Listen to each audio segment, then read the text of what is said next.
सभी को जय सिया राम। रामचरितमानस दोहा संख्या 81 81 पर हम पढ़ना शुरू करेंगे दोहा संख्या 80 से 80। और ये जो प्रसंग अब आने वाले हैं, ये अगर अध्ययन के लिहाज से हम लोग समझे तो इस प्रसंग में हमें मुख्य रूप से विवाह और काम, इनका संबंध समझ में आएगा। काम के साथ साथ काम परिणति है प्रेम और सौंदर्य की।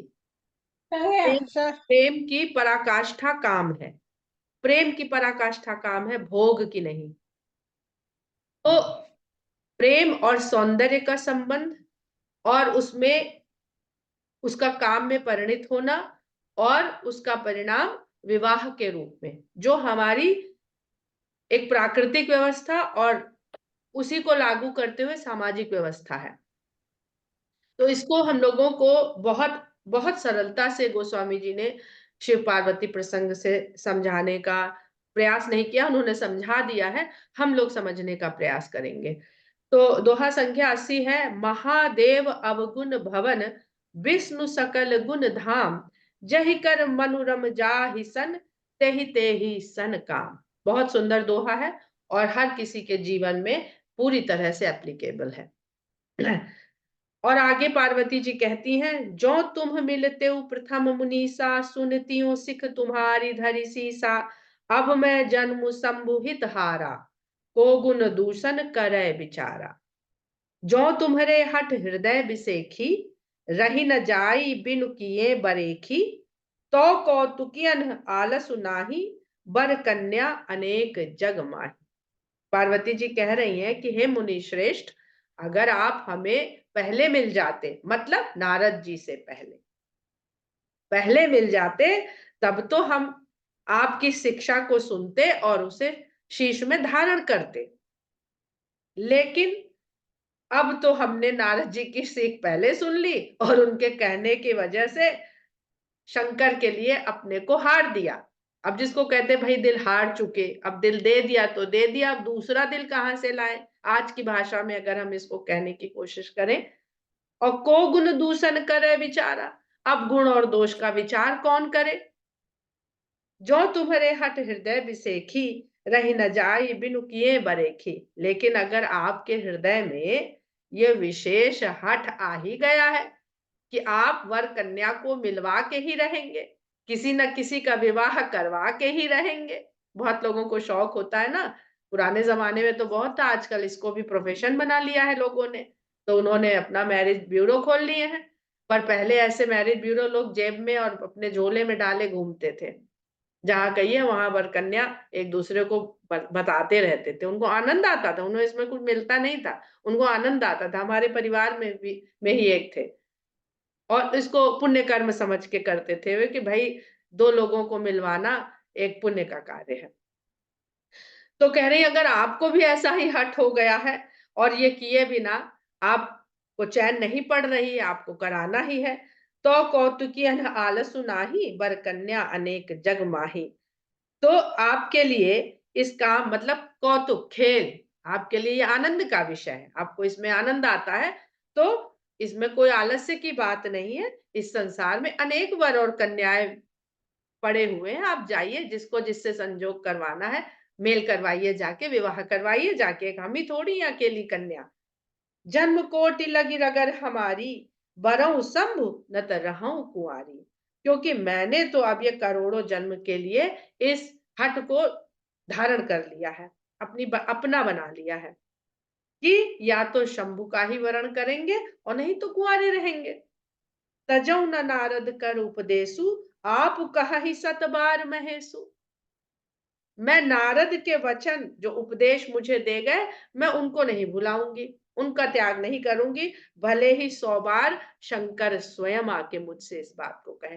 तो गुरु को उन्होंने सबसे ऊपर रख दिया। अब जो शिव जैसा गुरु था तो बात मानने को नहीं तैयार थी, अब नारद यानी मन में जो गुरु जिसको मान लिया, उसके उपदेश त्यागने को नहीं थे। आप भेद फर्क देखिए कि कितना फर्क आ गया जीवात्मा के भीतर, सारा अहंकार लुप्त हो गया और गुरु की शरणागत हो गई तो कल्याण के मार्ग पे हम चल पड़ेंगे, इसमें कोई संदेह नहीं। अभी शंकर भगवान ने खुद ही भगवान राम से कहा ना, गुरु पितु मातु क्या प्रभु गुरु पितु मात की जो वाणी को बिना विचार करे, क्योंकि उसमें कल्याण ही होना है।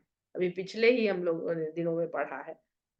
तो अब जो जो शंकर के सिद्धांत है, पार्वती उन सब पर आचरण कर रही है और सप्तऋषि आए हैं परीक्षा लेने। तो जो शंकर भगवान ने कहा है, पहला सिद्धांत सप्तऋषि के क्वेश्चनियर में टिक लग गया, पार्वती पास। ऐसे ही करते ना जब एग्जामिनर बड़े बड़े आते हैं कि ये क्वेश्चन इसका इसने सही उत्तर दिया और वहां टिक लग गया। परीक्षा लेने आए हैं, सभी लोग जानते हैं, वो उनको डिगाने थोड़ी आए हैं। तो तजौ न नारद कर उपदेशु, आप कहि सत बार महेशु, मैं पापरऊ कहि जगदम्बा, तुम गृह गवनहु भयो विलंबा। और पार्वती जी कहती हैं, जगदम्बा उनसे कहती है कि आपके पैरों पड़ती हूँ, मुझे छोड़ दीजिए। कहाँ पत्थर पे, पहाड़ यानी पत्थर, ज्ञानी आदमी पत्थर के आगे सिर फोड़े, ये ज्ञानी को शोभा नहीं देता। वो कहानी है ना कि शेर और उसकी, कि उसने कहा ऐसे ऐसे, किसी ने उसको धमका दिया तो वो उसको सत्य साबित करने की कोशिश कर रहा था। तो गधे और शेर की लड़ाई हुई थी। तो वो गए जब जब न्याय करवाने के लिए, तो शेर को सजा मिली। क्यों सजा मिली? कि भाई तुम गधे से बहस कर क्यों रहे थे। ऐसी एक कथा है, इस समय पूरी नहीं सिलसिलेवार में याद है। तो गधे को, गधा गलत बोल रहा था पर गधे को सजा नहीं मिली, वो तो गधा ही है। तो शेर को सजा मिली। उन्होंने पूछा भाई हम सही हैं फिर भी आपने हमें सजा दे दी, तुमको इसलिए सजा मिली, तुम गधे से बहस कर क्यों रहे। तो यही यहाँ पर, अब ये शब्द यहाँ के लिए नहीं है, पर जैसे हम लोग अपने सांसारिक जीवन में भी इस तरह की बहुत छोटी छोटी कथाएं हैं। तो कहती हैं पैर पड़ के उनसे कि तुम ग्रह गवनो भयो विलंबा, अब देर होती है, आप अपने घर जाइए। देख कि प्रेम बोले मुनि ज्ञानी, जब पार्वती जी के इस प्रकार के प्रेम को ज्ञानी मुनियों ने देखा तो उनकी जय जयकार कर उठे। जय जय जगदम्बिके भवानी। जिस भाव में पार्वती अब आ गई, जगदम्बा के भाव में, वो भाव उन्होंने स्वीकार कर लिया। अब कोई भेद नहीं है, इस अवस्था को स्त्री प्राप्त हो गई, जगदम्बा के अवस्था को, तो सबको प्रकट है। वहां कभी भवानी है, कभी जगत जननी है, कभी सती है, कभी दक्ष सुता है, और यहाँ वो स्वयं भी जगदम्बा के रूप में है। और ऋषि मुनियों ने उनको संबोधित भी कर दिया कि हे जगदम्बिके भवानी, आपकी जय हो। तुम माया भगवान शिव सकल जगत पितुमात, नाई चरण सिर मुनि चले पुनि पुनि हर सतगात। आप माया हैं और भगवान शिव भगवान हैं, और आप ही पूरे संसार के माता और पिता हैं।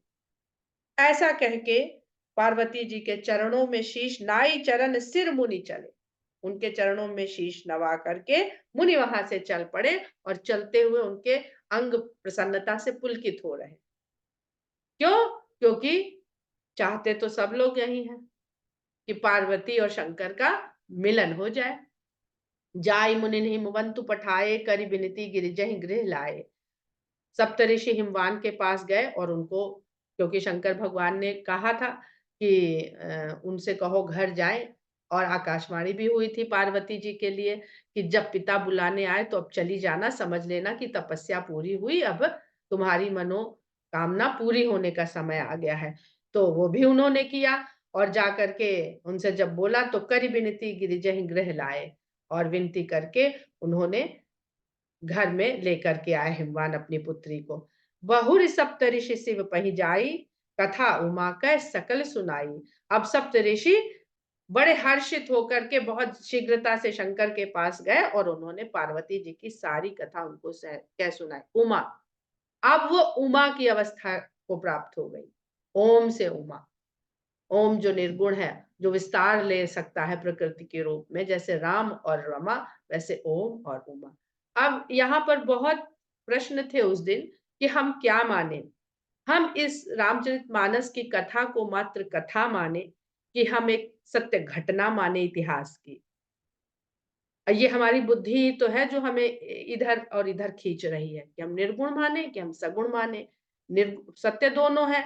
निर्गुण है तो ये सिद्धांत सत्य है, सगुण है तो ये कथा सत्य है। और यही भेद मिटाने की तो तुलसीदास जी जरूर कोशिश कर रहे हैं कि जो निर्गुण है वही सगुण है, जो सगुण है वही निर्गुण है। तो हमारी बुद्धि को ये मानना चाहिए कि ये राम, सीता, लक्ष्मण, शंकर, पार्वती, ये सब भौतिक संसार में इसी प्रकार हैं। हमारे ब्रह्मांड में नहीं तो आज भी कहीं ना कहीं इस ब्रह्मांड के किसी ना किसी ग्रह लोक में हैं, और ऐसे ही अनंत हैं। वो भूत में भी है, वो वर्तमान में भी है, वो भविष्य में भी है। ये भूतकाल नहीं है खाली, ये हमारी पृथ्वी पर भूतकाल है, हमारे लोक में भूतकाल है, हमारे जीवन काल में भूतकाल है। पर हम तो ब्रह्मांड को भी जानते ही नहीं है। ये कहीं ना कहीं वर्तमान भी है और कहीं जो आइंस्टीन की थ्योरी थी कि अगर हम टाइम ट्रेवल कर सकते हैं तो हम देख सकते हैं कि कहाँ पे क्या हुआ था और कहाँ पे क्या होगा। लाइट की स्पीड से आगे चल के पहुंच जाएंगे तो भविष्य देख आएंगे, और पीछे लौट के चले जाएंगे, ऐसे ही तो होता है। पर ये सिद्धांत के रूप में समझ में आता है, प्रैक्टिकल रूप में नहीं करना संभव है। इसीलिए ईश्वर को, चाहे वो राम हो, चाहे वो शिव हो, चाहे वो नारद हो, इन सबको सब जगह आने जाने के लिए बताया जाता है। कहीं भी जा सकते हैं, कहीं भी, यानी स्पेस में भी कहीं जा सकते हैं और काल में भी कहीं जा सकते हैं। हमारा यूनिवर्स दो ही चीज से बना है, मैटर बनने से पहले स्पेस और टाइम था। तो ये बहुत सब विज्ञान की बातें हैं। हम विज्ञान में उलझेंगे तो बुद्धि के उसमें जाएंगे, तो विज्ञान में उलझ जाएंगे तो हम फिर से हृदय में आ जाते हैं और प्रेम की भाषा को समझते हैं। क्योंकि सब जगह कबीरदास जी भी कह गए हैं, ढाई आखर प्रेम के पढ़े सो पंडित होए। और शंकर भगवान भी अभी यही कहेंगे आगे कि हरि व्यापक सर्वत्र समाना, प्रेम ते प्रगट हो ही में। तो कहते हैं भय मगन शिव सुनत सनेहा, हरसि सब तरिसि गौने गेहा। जब शंकर भगवान को उन्होंने जाके पार्वती जी के प्रेम के बारे में बताया, तो जो उनको मन में क्षोभ हो गया था सती से बिछड़ने का, कैसी संतुष्टि मिलती है। अगर आप सुन लीजिए, जहां पे ब्रेकअप हो गया था गलत फहमी की वजह से, वहां सब पैचअप होने वाला है, और बिना किसी समझौते के, पूरे प्रेम के साथ। एक ही जीवन की बात कर रहे हैं हम तो, यही अपने संसार की, आधुनिक काल की। तो मन प्रसन्न हो जाता है। पर मन प्रसन्न होने पर कैसी हमको अवस्था कैसी होनी चाहिए, इसका भी तुलसीदास जी अभी वर्णन करेंगे। तुम भय मगन शिव सुनत सनेहा, इस स्नेह को सुन करके शंकर भगवान मग्न हो। कितना अच्छा लगता है हर प्राणी यहाँ पे, जब उसको अंदर से ये बोध होता है कि फलाना उसकी इतनी केयर करता है, फलाना उससे इतना प्रेम करता है। बेटे का पता चलता है तो, और वही बीमारी हारी ज्यादा पता चलता है हम लोगों को, क्योंकि टेकन फॉर ग्रांटेड हो जाती हैं संसार में सारी चीजें। तो रियलाइज होता है। हम सब इस अवस्था को अपने भीतर एक बार अनुभव कर लें तो ये समझना बहुत सरल हो जाएगा। भय मगन शिव सुनत सनेहा, हरसि सप्तऋषि गवने गेहा। और जब सप्तऋषियों ने देखा कि इनको विश्वास हो गया है, जिस परीक्षा के लिए भेजा था इन्होंने हमें, वो इनको विश्वास हो गया और मगन हो गए ये सोच के कि हाँ, इतना प्रेम करती है, हमारे लिए इतनी तपस्या करी और किसी से की तरफ भी आकर्षित ही नहीं हुई, ना दूसरे व्यक्ति की तरफ, ना भौतिकता की तरफ, ना सुख साधन की तरफ। तो ऐसा देख करके सप्तऋषि भी हर्ष के साथ अपने अपने घर को चले गए। मन उथिर करी तब शंभु सुजाना, लगे करन रघुनायक ध्यान। अब प्रेम की जो अवस्था में मगन हुए तो उन्होंने मन को स्थिर कर लिया। और संसार में क्या होता है, प्रेम की अनुभूति होते ही मन और हलचल पैदा कर दे। कैसे मिला जाए, कैसे कॉल करी जाए, कैसे व्हाट्सएप किया जाए, अपने दिल का हाल कैसे सुनाया जाए। नहीं, मन थिर करी तब शंभु सुजाना। शंभु है, सुजान है, उन्होंने मन को स्थिर किया और रघुनायक का ध्यान करने बैठ गए। तो यहाँ इस प्रसंग में सती के बाद की जो अवस्था थी शंकर की, कि विचलित हो गए थे, विषाद में चले गए थे, डिप्रेशन में चले गए थे, मन कहीं लग नहीं रहा था, प्रेमी बिछड़ गया है, तो भी कहाँ ध्यान उनका जाके स्थिर हुआ, मन स्थिर हुआ, कहाँ शांति मिली, जब राम के गुणगान सुने, राम का नाम सुना। और जब हर्ष की अवस्था आ जाए और मन हर्षातिरेक से भागने लगे, तो भी कहा आपको विश्राम ढूंढना चाहिए, तब हम नहीं ढूंढते विश्राम ना, तब तो अपने प्रेमी की ओर भागते हैं। स्मिता जी खूब सिर हिला रही है, पोती आने वाली है, तो बस ये लगेगा कि कैसे पोती को जाकर के बाहों में भर लें, और जरा सा सुन लेंगी कि पोती को डायरिया हो गया है, तो फिर जाके फट से, क्योंकि इतनी दूर है वो, बैठ जाएंगी भगवान की शरण में कि हे भगवान अब आप ही ठीक करो, हम तो यहाँ से कुछ कर नहीं सकते। बहुत सुंदर सरल सरल बातों के साथ तुलसीदास जी समझाते हैं, सिखाते हैं हर बात। तो लगे करन रघुनायक ध्याना। तो अगर हम लोग इस प्रकार अपनी अवस्था में रहना सीख जाएंगे, खुशी में, हर्ष में, तो दुख संकट हमको कभी विचलित नहीं कर सकेगा। ये अकाट्य सिद्धांत है, इसको हमने भी सीखा है, बहुत अभ्यास से सीखा है, इसको आप लोग भी सीखिए कि जब हर्ष के क्षण हो तब अपने को स्थिर रखना सीखिए कि इसमें इतना एक्साइटमेंट होने की कोई जरूरत नहीं है। This is part of life. रात होती है, दिन होता है, सुबह होती है, शाम होता है, भूख लगती है, खाना खाते हैं, भूख शांत होती है, ऐसे ही ये सुख का क्षण आया। एक्साइटमेंट की जरूरत नहीं है। स्थिर करिए और स्थिर करिए, जैसे आगे और सीखेंगे जब राम को राज्य मिलेगा। तो खुश नहीं हुए, उन्होंने कहा कि चारों भाई पैदा हुए, एक साथ बढ़े, खेले खाए, गुरुकुल गए, पर राज्य खाली एक को, ये उचित नहीं है रघुवंश में, ऐसा उन्होंने कहा है। तो इसीलिए जब वनवास हुआ तो उनको ये नहीं लगा कि ये कि अरे खाली हमको वनवास क्यों, चारों को क्यों नहीं। समझ सकते हैं इस बात को आप लोग। तो ये सब यही सिखा रहा है कि आप हर्ष में अपने आप को स्थिर करना, और स्थिर करना अगर कठिन है तो राम का ध्यान करिए, मन स्थिर होना सीख जाएगा। तारुक लगे करन रघुनायक ध्याना, तारक असुर भयउ तेहि काला, हारे सुर करि विविध नहीं, भुज प्रताप बल तेज विशाला। इसी समय में तारकासुर प्रकट हुआ, जन्म हुआ, बढ़ा, उसका विस्तार हुआ, और अपने भुजाओं के बल और प्रताप से उसका तेज बढ़ता चला गया, विशाल होता चला गया। अब ये तारकासुर है कौन? जो संसार भर को ताड़ना, कष्ट देने वाली, चाहे बोध है, भाव है, चाहे परिस्थितियां हैं, और चाहे व्यक्ति हैं, वही सब तारकासुर है। तो यदि कल्याणकारी ध्यान में चला जाए, समाधि में चला जाए, तो संसार की वस्तुओं को क्या लगता है, ये तो ध्यान में चले, अपना विस्तार फैलाओ, अपना विस्तार फैलाओ, अपना भुजबल, अपना प्रताप दिखाओ, और सब लोगों को ताड़ना दो। और हम उसके इस क्षेत्र में फंस जाते हैं, क्योंकि शंकर जी तो समाधि में चले गए, मगन हुए, भैया स्थिर करना था तो समाधि में चले गए। तो तारकासुर ने अपना विस्तार किया। अब हम लोग कैरेक्टर पर ही रहेंगे, चरित्र पर ही रहेंगे, व्यक्ति रूप में रहेंगे। तही सब लोक लोकपति जीते, उसने सारे लोक और सारे लोकों के स्वामियों को जीत लिया। ये जो भाव की बात कर रहे हैं, ये सब सब जगह इसका साम्राज्य स्थापित हो जाता है। भय देव सुख संपत्ति रीते, और देवता सुख और संपत्ति विहीन हो गए। अजर अमर सो जीत न जाई। देवता हम लोगों की इंद्रियां हैं, जो हमें विषय सुखों की ओर, विषय कामनाओं की ओर प्रेरित करती हैं। हम जितना उनकी ओर बढ़ते हैं, उनके प्रभाव में आते हैं, हमारा सुख उतना क्षीण होता जाता है, हमारी संपत्ति क्षीण होने लगती है धीरे धीरे।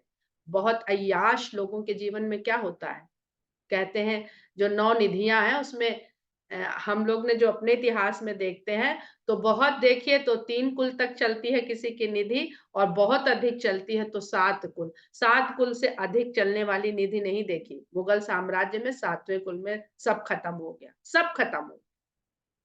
और वो 9 निधियों में श्रेष्ठ निधि वही है जो सदा एक समान रहे, जिसका ऐश्वर्य सदा एक सा रहे। तो वही यहाँ पर कह रहे हैं, हम दोनों तरह से इन बातों को स्वयं के ऊपर भी और संसार के ऊपर भी लगाते हुए देखते हुए चलेंगे कि अजर अमर सो जीत न जाई। अब ये ताड़ कष्ट जो है, पीड़ा की अवस्था, ये भी तो अजर अमर है। ये किसके जीते, किसके लड़े हार पाई है? ये सबको जीतती चली जाती है, चिरकाल से सबको जीतती चली आ रही है।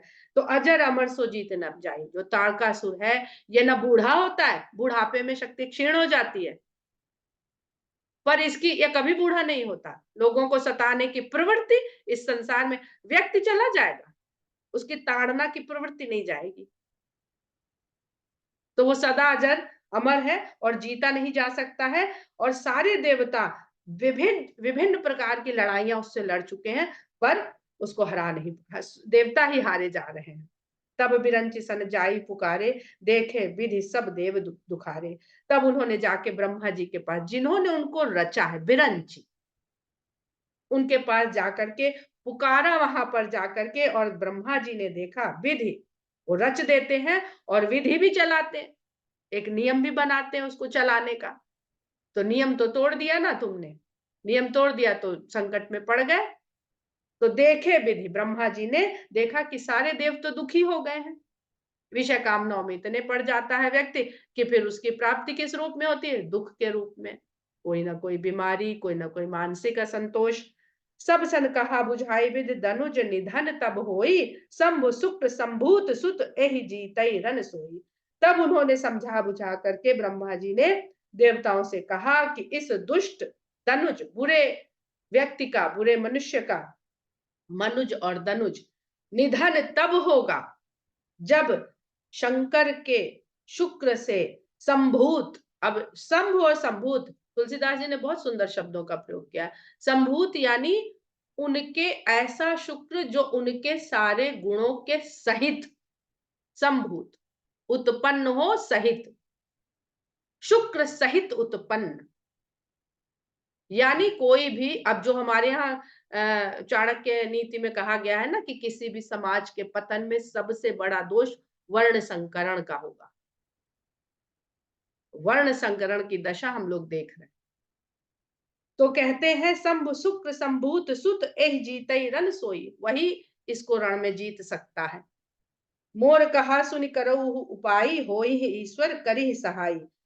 मेरा कहा सुन करके वो उपाय करिए तो ईश्वर उसमें आपकी सहायता करेंगे। सती जो तजी दक्ष मख देहा, जन्मी जाई हिमाचल गेहा।